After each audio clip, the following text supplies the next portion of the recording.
Okay, we're going to talk about death. Um, Death is funny because most of us struggle with it. Many of us fear death, our own death. Many of us either fear the death of a loved one or are deeply affected by the death of a loved one. And the interesting thing is that death is, it's really just the flip side of birth. It is an inescapable part of life. And if we shift our perspective on death, we can begin to develop a greater sense of ease around death and even dying, even grief and grieving. So, if we really look at it, it's exactly what is supposed to happen to us. It's a foregone conclusion. It's not a surprise, and it's not a misfortune or a mistake. Now, we, in our human perspective, we develop a timeline and we get very attached to that timeline. We think that death, we people will say, "Oh, she lived to a ripe old age. Oh, they had a great life." And so that's one human way that we make ourselves comfortable with death. And that death is really, truly no different than a death that happens at an earlier age or after a difficult life. Because the only thing that death is when our soul no longer inhabits our physical body. Because we are all souls. First and foremost, we are souls. We are souls that have experience and consciousness prior to being in this body, and we are souls that have experience and consciousness long after we are no longer in this body. Our current body is very temporary. It's a temporary housing for our soul. Now, as part of being in our body, we forget. We forget what went on before.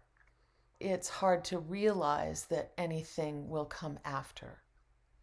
And so we place a great deal of importance on our body and our very temporal time here in our body as a way to feel comfortable with death. Some people will turn to religion or spirituality, and that's not at all a bad thing, and it's a wonderful motivation to turn to religion or spirituality. But ideally, we would want to practice a religion or have a sense of spirituality because of a deep longing or a deep desire to know more or be more connected or to live a different kind of life. Um, but for some people, that's how they come to a more spiritual aspect of themselves, is trying to deal with the fear of death and dying, or the grief of having lost a loved one. And that's not bad. That's perfectly fine. It's okay. And often through that experience, we come to a greater spiritual depth. Um, Oftentimes, people who have a terminal illness will become very spiritual or religious or contemplative in the last years or months or weeks of their life, as they begin to search for what's coming next and begin to kind of feel a security in, oh, there is something coming next. And it's very beneficial, not just for the person who does that soul searching, but it's also oftentimes really helpful to their loved ones and their family members who get to witness that soul searching, and perhaps we as witnesses learn from that. It's not a bad thing that we come to our spirituality because of death, but it's also nice if we choose to come to a spirituality from a different place. Okay, leaving the human body. We can make ourselves absolutely miserable leaving the human body, or we can step into it with a greater sense of peace and acceptance. And part of that peace and acceptance comes from living in a very grounded, very aware way. We could die any day.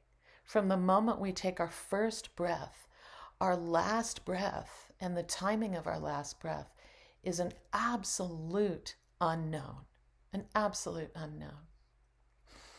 And so if we approach that not from a sense of fear and dread, but instead from a sense of being very grounded and being very present, and not that sense of live each day as though it was our last, seize the day, make the most of it, party hard kind of thing, but to be very grounded and to accept, oh, if I were to die today, that would be okay. I could be at peace. Now, what's interesting as an exercise is to say that statement and then examine where the happens. Where is it in our life that we find that sense of discomfort with that statement? If I were to die today, I'm okay. I'm at peace with that. And some of those statements are around, well, I haven't done this or I haven't done that. I haven't gone there. I haven't seen that. Some of that feeling comes from maybe if we're a parent, oh, my kids are too little. I can't leave my children, which is a very real concern. Or if we're in a different sort of caregiving role, if we have a parent or a grandparent or even a spouse or even a child sometimes, it's someone for whom we're responsible. And we feel that, oh, I can't leave. And so it's a good exercise to sit with that and examine it. And to say, oh, okay, what would happen if I left? Would my community step up? Would my family step up? Are there ways that I can do things so that I could feel a sense of peace if that moment comes today? Do I need to get better insurance? Do I need to shift some things financially? Do I need to develop a stronger community for myself or for my family? So I guess if we're having a recipe, the first thing would be get very grounded and to feel comfortable with that notion of, yeah, I can die today with a sense of peace. I mean, that doesn't mean that we have to feel like, yes, I'm excited to die today. No, none of us have to be excited, but it's different to have a sense of peace. And so if we can feel that sense of peace, I can die today with a sense of peace. And then the next step would be to identify what gets in the way of that, how we can change that. And sometimes it might be something that we can't change. Our children are young. We have strong community. We have good family members. And we still would not choose to leave them. But can we step into, and here's the next thing, can we step into acceptance? Can we step into the acceptance of, okay, this wasn't what I thought. This wasn't what I had in mind. This wasn't what I planned. But this is what is. Can I accept it? Can I trust my friends? Can I trust my family? Can I trust, and whatever name we want to use, can I trust God? Can I trust the universe? Can I trust Allah? Can I trust spirit? Can I trust that my children will be okay? That my loved ones will be okay? And it's the ultimate act of trust and the ultimate letting go. And it's funny because a lot of our sense of control or our feeling of security from control is really just an illusion anyway. As we see when someone is abruptly killed in a plane crash or a car crash or, some random act of violence, most of our sense of control is illusory. And so if it's an illusion anyway, let's just let it go and trust that things will unfold as they are meant to. Okay, now we're going to talk about the body. There is a process in death that most of us fear, which is a lingering, painful death. None of us wants to experience that, or not many of us want to. There's an old story about a woman, I think her name is Joyce Meyer. I believe she's a Christian author and speaker. And she was flying in a plane, and the plane started to, I guess the engines went out. Anyway, it started to go down, and the pilot came on and said, I'm doing everything I can, kind of hang on. This was a private plane. So he was very upfront. And because she's a Christian, she began to pray, and she said, Lord, I love you. Lord, I'm not afraid to die. And then she said, but please don't let it hurt. And I thought that was so great. It probably sums up for many of us what we really don't want, which is we don't want that painful death. And in some cases, that lingering painful death. And we do have some say in that. Andrew Weil, the physician who I think is a holistic physician, but he's an MD. I'm not sure which of his books or somewhere, but he talks about this. He calls it compressing morbidity. And the idea is to live the healthiest life possible until we die. And so to extend that time in our lives when we are healthy as long as possible. How do we do that? I think he lays it out for us. Diet, exercise, frame of mind, community. I won't even bother to go into it because he does it so well. And so really in every single day of our life, we are choosing in some regard our manner of death. We are choosing by how we live our life, how we will die. And we choose this not just physically, but also, as we talked about before, we choose this emotionally, spiritually. And so if in these three areas, physically, emotionally, and spiritually, we are living with awareness, we are living consciously, death becomes less something to be feared and more something simply to be understood as another milestone. We graduate from elementary school. We get married. We buy our first car. We maybe grow old and we die. It's a milestone.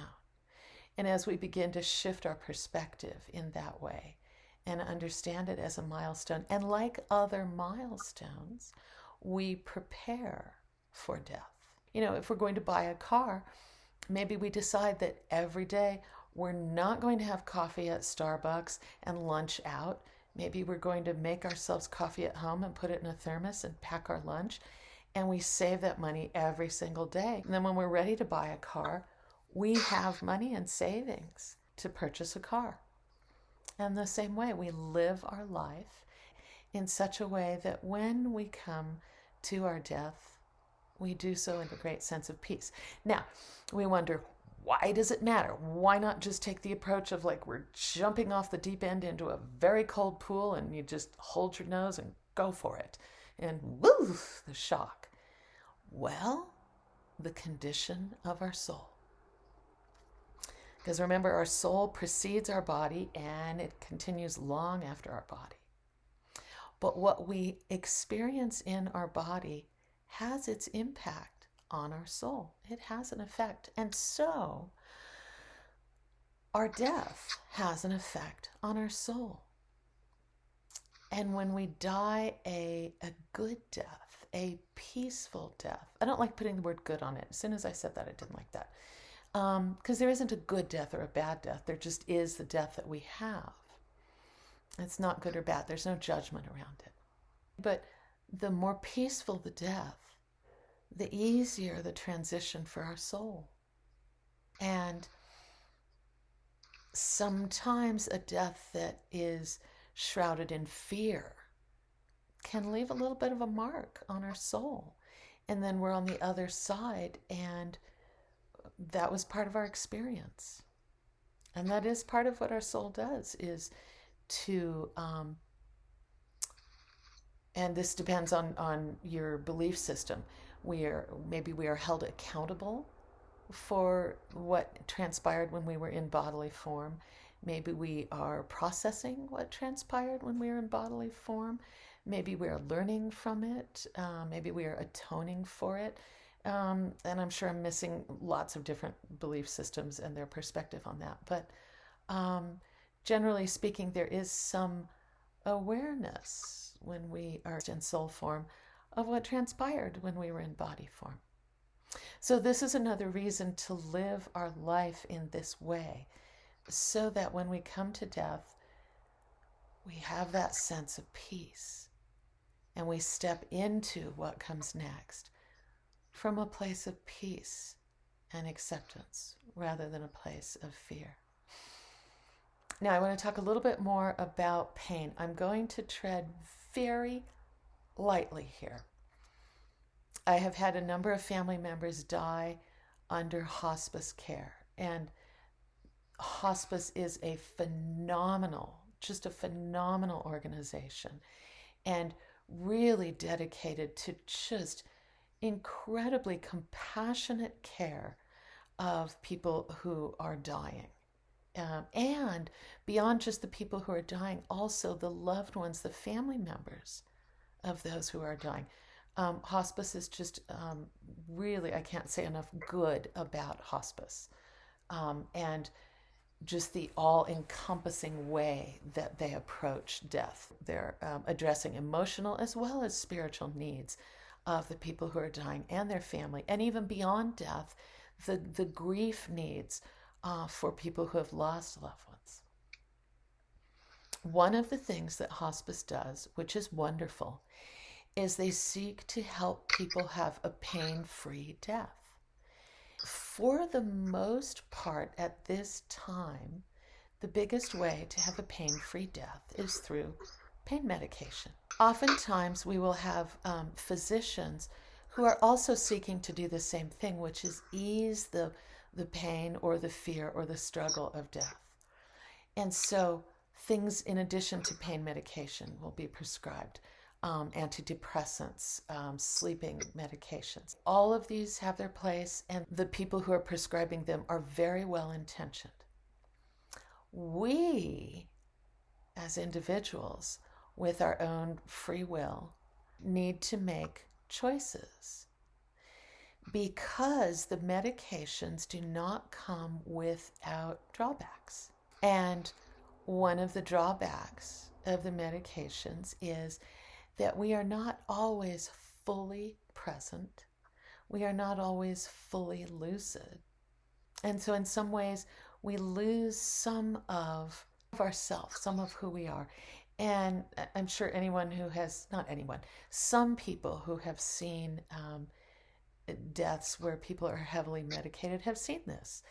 And each person gets to choose for themselves, because some people want to go out feeling really medicated and not feeling a thing.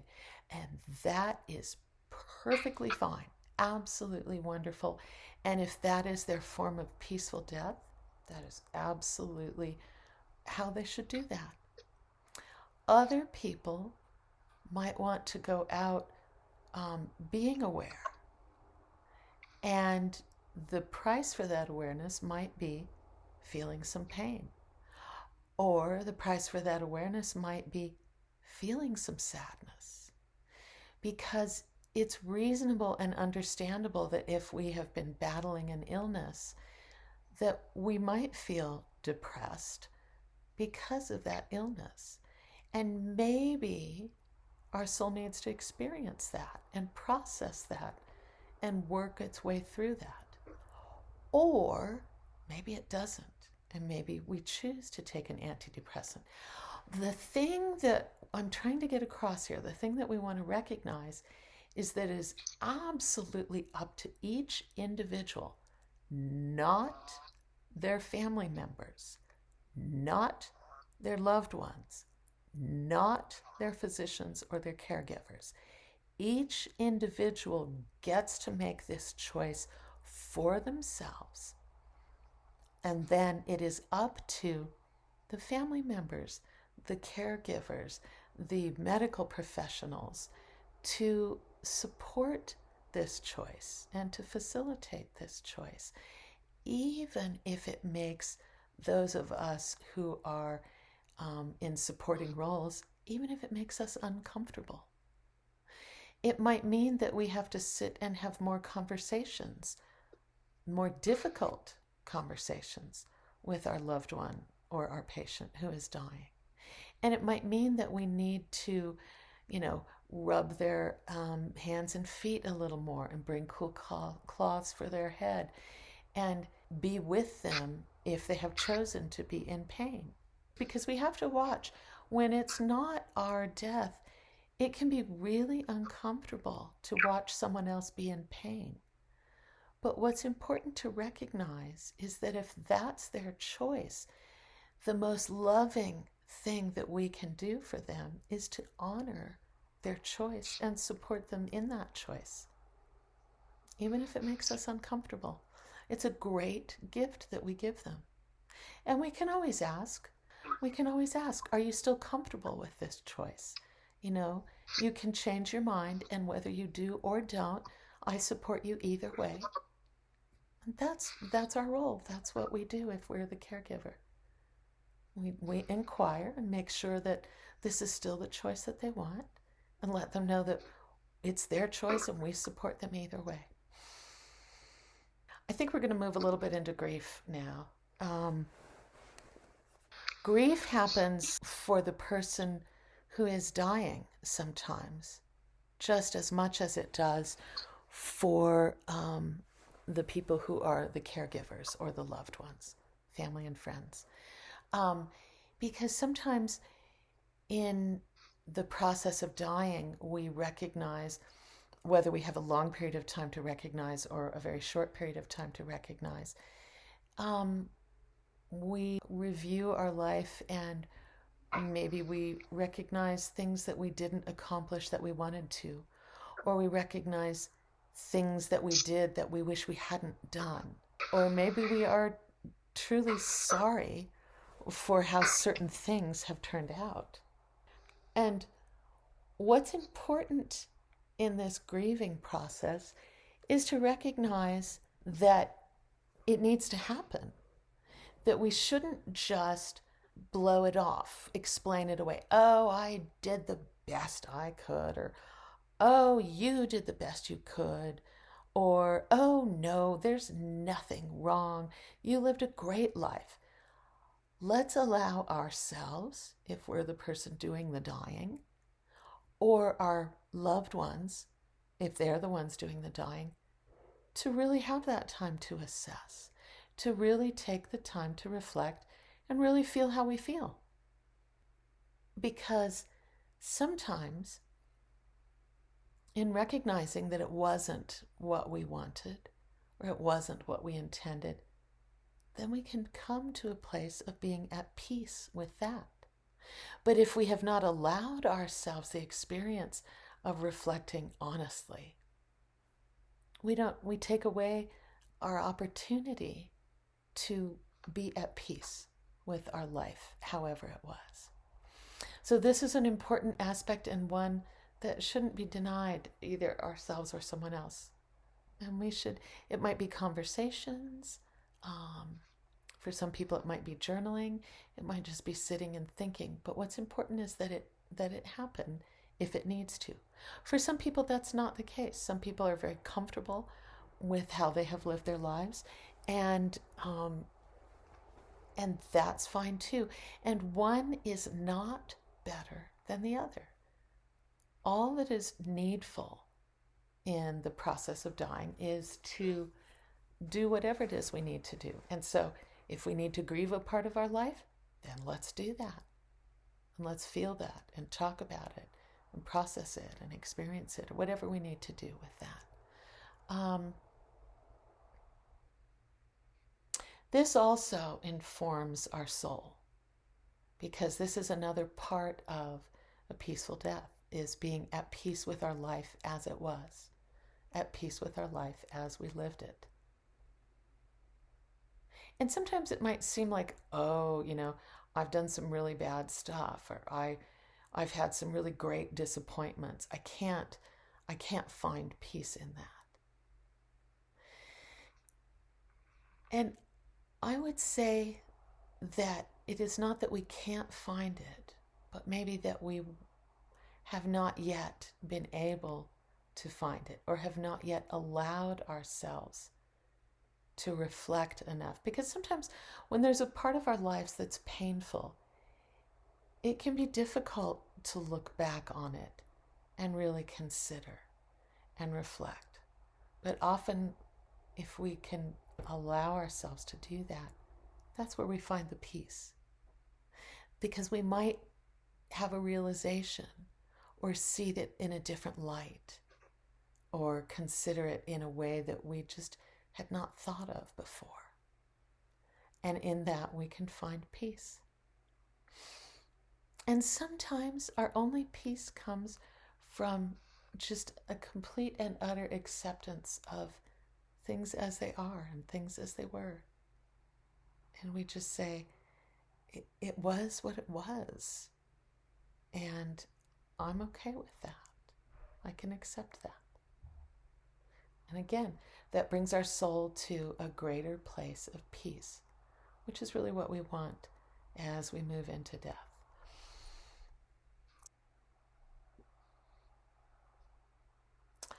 Rituals around death. After death, there are as many different ways of dealing with the body and a formal remembrance as there are not just cultures, but even subcultures. And anyway, there are a lot of different ways. Are we left out in the wilderness? Are we buried? Are we burned? Are we put into the ocean? There's so many different ways. And what's important is, because some religions will say, oh, one way is good, another way is bad. And it's so important that there really isn't a good or bad way. There is only the way that feels comfortable to us and that brings us a sense of comfort. And the disposition of someone's body is, again, a very individual choice. And so each individual gets to make that choice for themselves, without being, not maybe pressured, I would hope no one would pressure, but without being influenced by well-intentioned people who have their own opinion. Again, each person gets to choose individually what works for them. Because from a spiritual perspective, in some ways the disposition of the body doesn't matter. Because let's say we're on a boat and it sinks in a storm and we go down with the boat. We don't get to choose, and probably would not have chosen that as the disposition of our body. It just is a part of the circumstances of our death. And our soul will do its work with that. But for some people who hold strong belief systems, the disposition of the body is important, and it does matter. And so all we need to know on that is we identify for ourselves what we want, and we also know that it is very important to respect what other people have chosen. Okay, so this brings me to archaeology. This is a little problematic because we have people digging up bodies that have been laid to rest in the interest of science. And it's a little disrespectful. And so whenever possible, it's good to leave a body where it is, where it has either fallen or where someone has chosen for it to be. It's respectful of that person's choice, and it's respectful of the notion that we continue on as souls, and we do remember our body when we continue on as souls, and we remember our experience in our body. I think I won't address the grieving process because that's That's its own piece. So yeah, I will not address the grieving process, but to know that that is, um, it's a lot bigger than most of us recognize. And so it's very important, and it's an important part of death and dying for those who are left behind. And it is not to be taken lightly. And so, if whether we see someone's death coming and can anticipate it and begin to kind of do some of our grief work before the death, or whether we were caught unawares and we need to do our grief work after the death, what's important is that we allow ourselves to do the grief work. Because if we don't do the grief work, then we're carrying an open wound.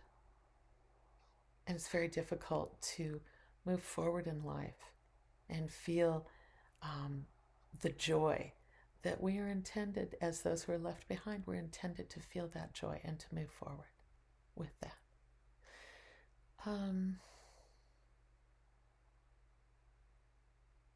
So in short, on death and dying, it begins the moment we draw our first breath and we live our life, and how we live our life oftentimes informs our death, and even the sudden deaths. How we have lived our life informs how we will experience our death. And so just like we would work to be healthy physically, we want to do the same thing mentally and spiritually, so that in any given moment, if it is our time, we can face that with a great sense of peace.